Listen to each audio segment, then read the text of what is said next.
Shalom, perkenalkan nama saya Yefri Hendra Lesmana, Magister Teologi, Magister Pendidikan, dengan nomor induk mahasiswa 1422858DT,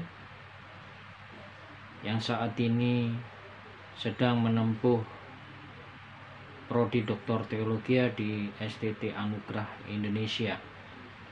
Adapun saat ini saya hendak mempresentasikan tugas psikologi teologi dengan topik kontribusi psikologi dalam memberi pengertian dan pemahaman tentang sumber-sumber teologi seperti kitab suci, tradisi suci, magisterium gereja, pengalaman umat beriman, dan sejarah gereja.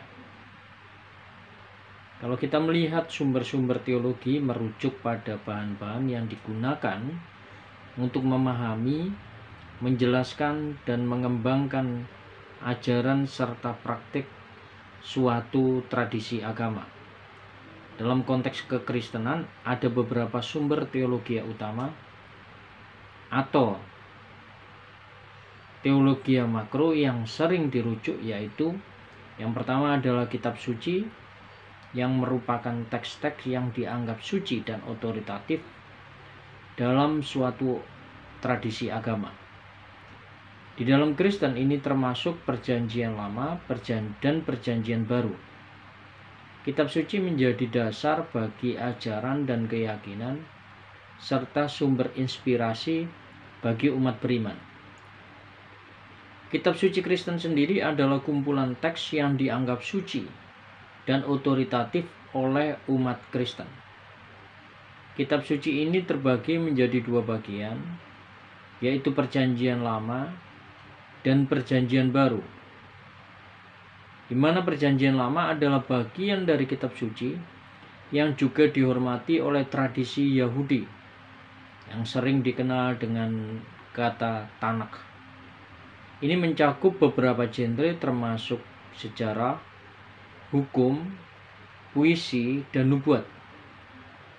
Beberapa kitab penting dalam Perjanjian Lama antara lain Genesis atau Kejadian, Exodus atau Keluaran, Leviticus atau Imamat, Numbers atau Bilangan, Deuteronomi atau Ulangan. Masing-masing kitab menyajikan dengan spesifikasinya masing-masing.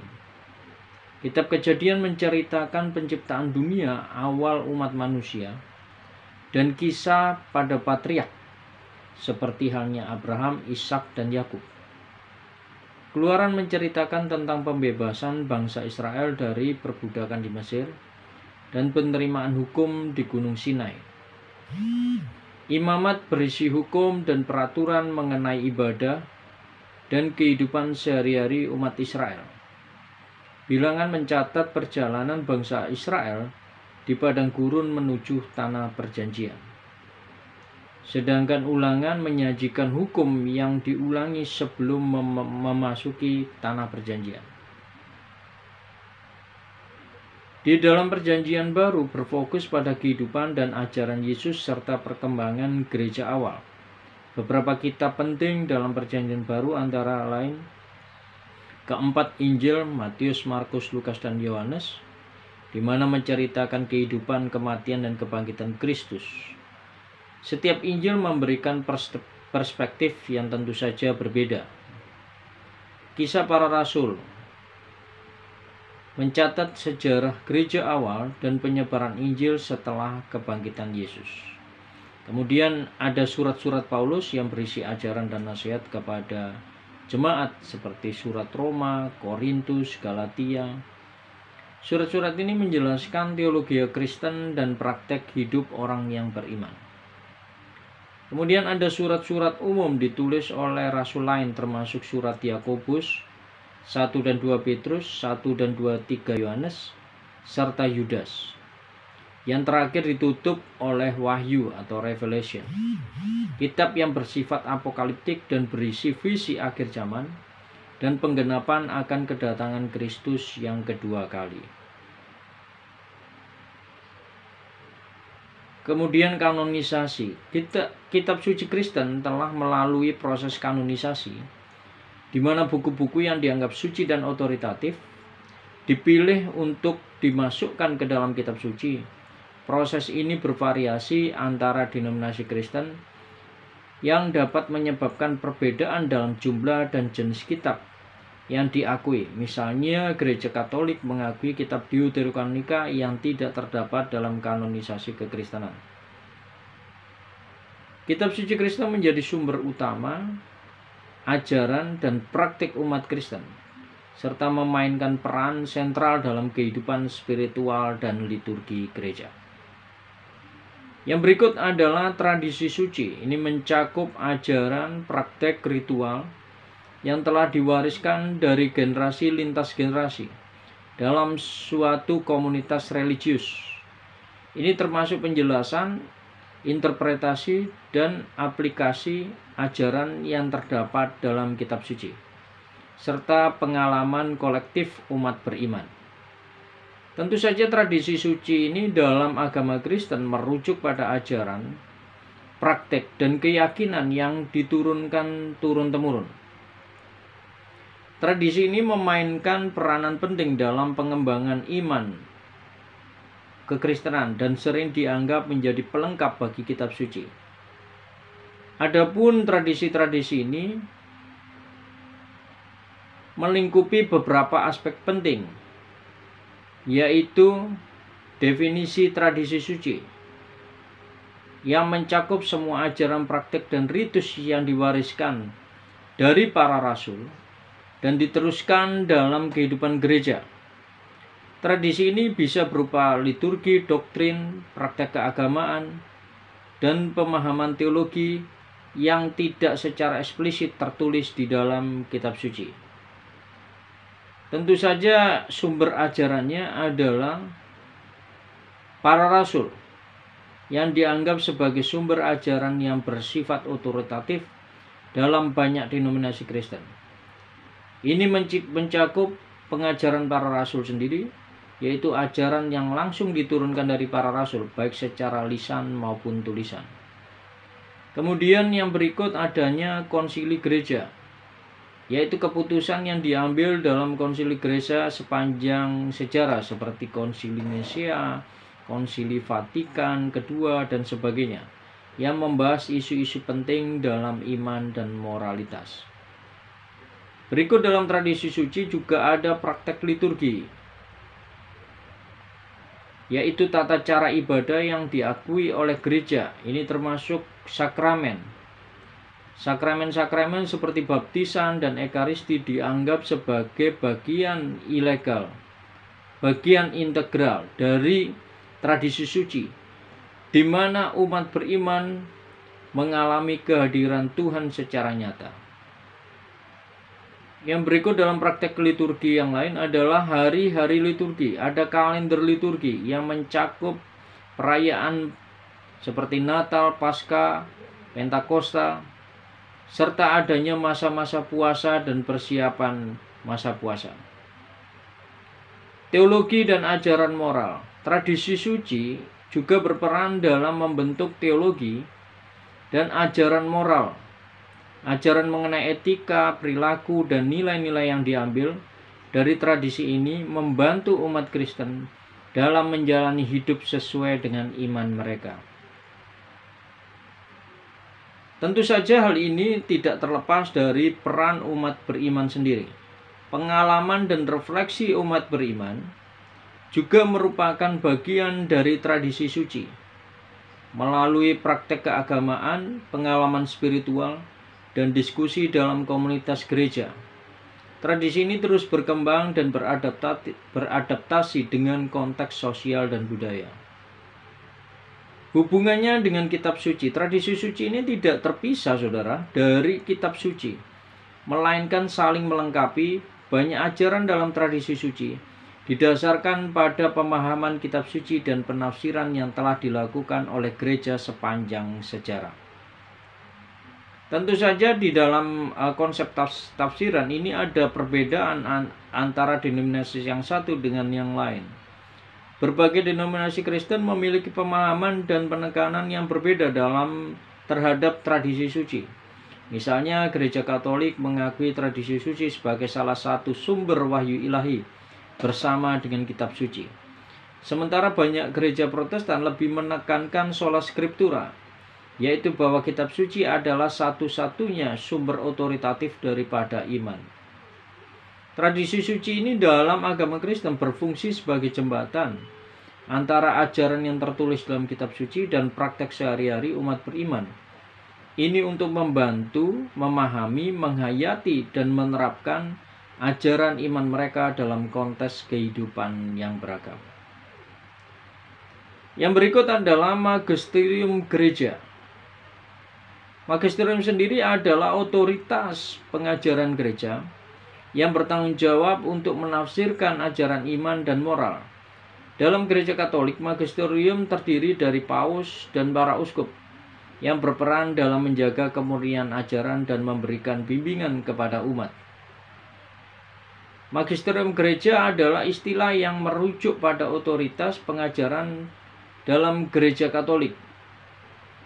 Ini mencakup semua ajaran, doktrin, dan pedoman yang dikeluarkan oleh gereja untuk membantu umat beriman memahami dan menerapkan iman mereka. Berikut ada beberapa aspek di dalam magisterium gereja. Yang pertama adalah ada definisi magisterium gereja. Merupakan kekuasaan pengajaran gereja yang berfungsi untuk menafsirkan kitab suci dan tradisi suci.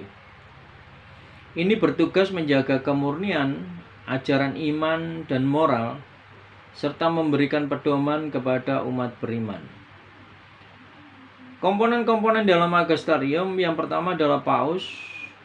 Tentu saja ini adalah pemimpin tertinggi umat Katolik yang memiliki wewenang untuk mengeluarkan ajaran dan penetapan doktrin. Yang kedua adalah uskup. Uskup sebagai penerus para rasul dan memiliki peranan penting dalam magisterium. Yang ketiga adalah konsili gereja. Konsili yaitu pertemuan para uskup dapat diadakan untuk membahas isu-isu penting dalam iman dan moral. Keputusan yang diambil dalam konsili juga merupakan bagian dari magisterium. Tentu saja kita sebagai orang Kristen, kita mengakui magisterium sebagai bentuk keputusan dari sebuah pengajaran, tidak menganut sistem hierarki gerejanya. Klasifikasi dalam ajaran magisterium berdasarkan tingkat otoritatifnya. Yang pertama adalah ajaran dogma. Ajaran yang dianggap sebagai kebenaran iman, yaitu harus diterima oleh seluruh umat Kristen. Contohnya termasuk dogma tentang Tritunggal, inkarnasi Yesus, dan sebagainya. Yang kedua adalah ajaran moral. Ini ada petunjuk dan ajaran mengenai perilaku etis dan moral, termasuk paduan tentang keluarga, seksualitas, dan keadilan sosial. Yang ketiga adalah ajaran non-dogma, ajaran yang tidak diharuskan untuk diterima sebagai dogma, tetapi tetap penting untuk pemahaman iman. Ini bisa termasuk komentar teologi dan pengajaran tentang isu-isu terkini.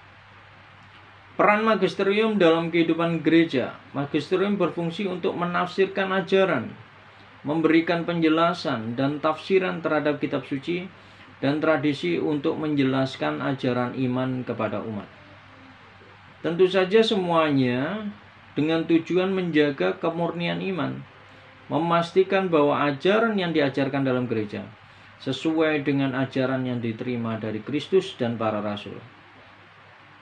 Yang berikut adalah memberikan pedoman moral, menyediakan arahan tentang isu-isu sosial, isu-isu moral dan etis yang relevan dengan konteks kehidupan umat beriman. Hubungan kitab suci dengan tradisi sendiri, di mana magisterium berfungsi dalam hubungan yang erat antara kitab suci dan tradisi. Ajaran magisterium diambil dari pemahaman yang mendalam tentang kedua sumber ini, dan magisterium bertugas untuk menjaga agar ajaran gereja tetap setia pada apa yang diajarkan oleh kitab suci dan tradisi suci. Sedangkan pandangan di dalam kekristenan atau denominasi yang lain, magisterium adalah konsep sentral dalam gereja Katolik.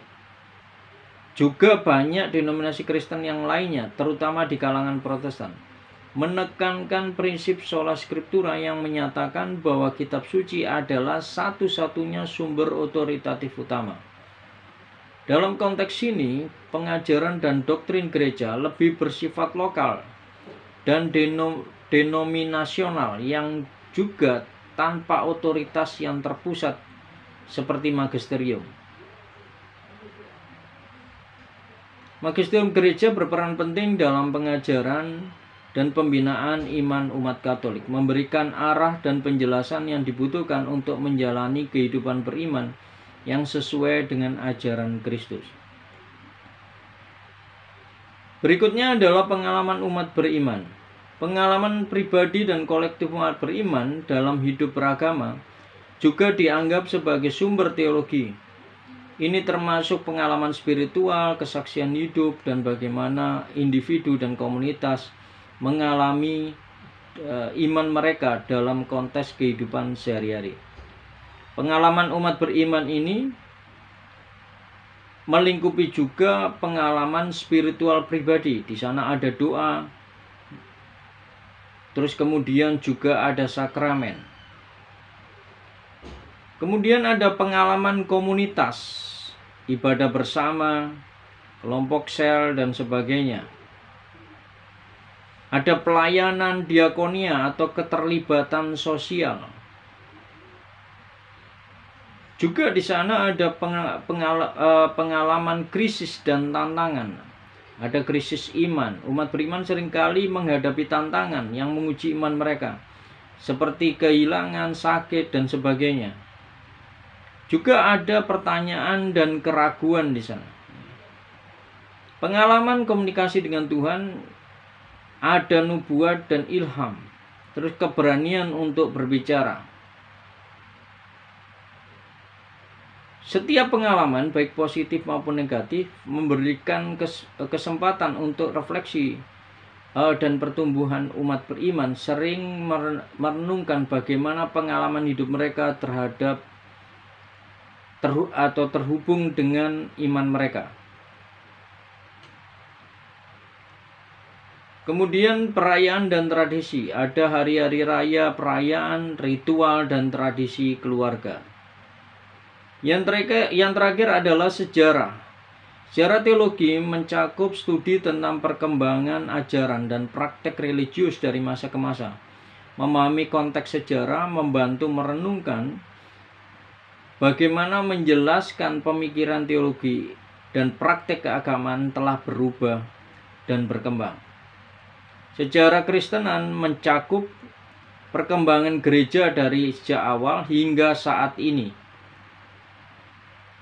di mana masa kelahiran gereja, penyebaran Injil, kemudian ada penganiayaan, kemudian pengembangan teologi, terus pemisahan doktrina, juga ada konsili-konsili, ada pergolakan, perang salib, teologi skolastik, dan sebagainya. Juga ada tantangan kontemporer, terutama sekularisasi. Gereja menghadapi tantangan dari sekularisme yang mengurangi pengaruh agama dalam masyarakat. Gereja juga terlibat dalam berbagai isu sosial kontemporer, termasuk hak asasi manusia, keadilan sosial, dan perubahan iklim. Sejarah gereja Kristen adalah perjalanan panjang yang melibatkan pengembangan teologi, praktek, dan struktur organisasi gereja. Kita masuk ke dalam pokok tema, yaitu kontribusi psikologi dalam memberi pengertian dan pemahaman tentang sumber-sumber teologi. Yang pertama adalah memahami kebutuhan spiritual dan emosional. Ada kesejahteraan mental. Psikologi membantu memahami bagaimana kebutuhan spiritual dan emosional mempengaruhi kesehatan mental individu. Dalam konteks agama, pemahaman ini dapat membantu umat beriman menemukan makna dan tujuan dalam hidup mereka. Yang berikut adalah krisis iman. Psikologi memberikan wawasan tentang pengalaman krisis iman, termasuk keraguan dan kebingungan. Pendekatan psikologi dapat membantu individu menghadapi dan mengatasi tantangan ini dengan lebih baik. Yang kedua adalah pengaruh sosial, ada dinamika komunitas. Psikologi sosial dapat menjelaskan bagaimana interaksi dalam komunitas gereja mempengaruhi iman dan perilaku umat manusia atau umat beriman. Ini termasuk efek positif dari dukungan sosial dan pengaruh negatif dari konflik dan eksklusi. Berikutnya adalah identitas agama. Psikologi membantu dalam memahami bagaimana identitas agama terbentuk dan bagaimana hal ini mempengaruhi perilaku individu, termasuk komitmen terhadap ajaran-ajaran gereja. Proses pembelajaran dan internalisasi ajaran. Ada teori pembelajaran. Konsep dari teori pembelajaran seperti pembelajaran sosial dapat digunakan untuk memahami bagaimana umat beriman menginternalisasi ajaran agama melalui pengamatan dan interaksi dengan orang lain dalam komunitas mereka.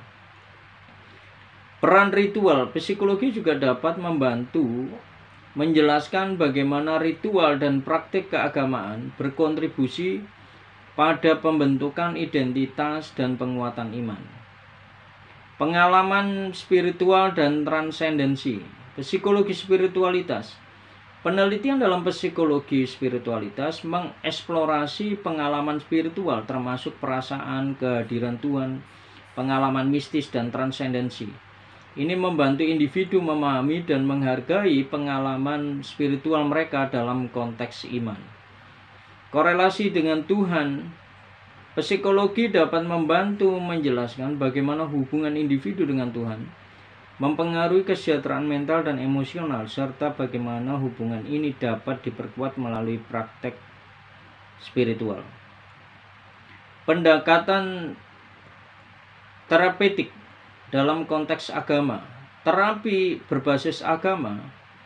Beberapa pendekatan terapi psikologi mengintegrasikan prinsip-prinsip agama, membantu individu untuk mengatasi masalah mental dan emosional, sambil mempertahankan komitmen mereka terhadap iman. Pendidikan agama dan psikologi. Program pendidikan yang menggabungkan prinsip-prinsip psikologi dan ajaran agama dapat memberikan pemahaman yang lebih baik tentang cara menghadapi tantangan hidup dan perspektif iman. Pengaruh sejarah dan budaya. Konteks budaya. Psikologi dapat membantu memahami bagaimana faktor budaya mempengaruhi interpretasi dan penerimaan ajaran teologi dalam konteks tertentu, serta bagaimana sejarah gereja membentuk pandangan masyarakat terhadap agama. Perubahan sosial. Psikologi sosial dapat mengeksplorasi bagaimana perubahan sosial dan budaya mempengaruhi praktek dan pemahaman iman, serta bagaimana gereja merespon perubahan tersebut. Pada akhirnya, kesimpulannya, psikologi memberikan berbagai perspektif dan alat membantu umat beriman dan pemimpin gereja memahami pengalaman spiritual dan religius secara lebih mendalam. Dengan memperhatikan faktor-faktor psikologi dalam kehidupan beriman, umat Kristen dapat menemukan cara yang lebih efektif untuk menjalani iman mereka, berinteraksi dengan komunitas, dan mengatasi tantangan yang dihadapi. Demikianlah presentasi kami. Sekian dan terima kasih.